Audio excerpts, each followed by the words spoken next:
இது எந்த இடம் தெரியுதா? நம்ம தென்காசி பழைய பஸ் ஸ்டாண்டு அருகில் உள்ள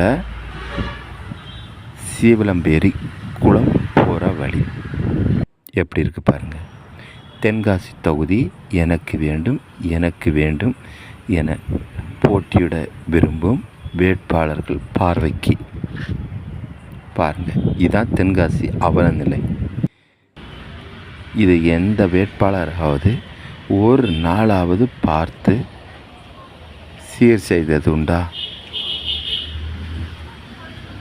பாருங்கள் எப்படி இருக்குன்னு. இதான் தென்காசி தொகுதி. தென்காசி தொகுதி எனக்கு வேண்டும் வேணும்னு கேட்குறீங்க. இங்கே உள்ள குறைகள் என்னன்னு சொல்லிட்டு யாராவது ஒரு ஆள் எட்டி பார்க்குறீங்க. நீங்கள் தேர்தலுக்கு மட்டும் வாரீங்க, உங்கள் வாக்குகளை கேட்கீங்க, போகிறீங்க. அப்புறம் இதெல்லாம் யார் சரி செய்வா?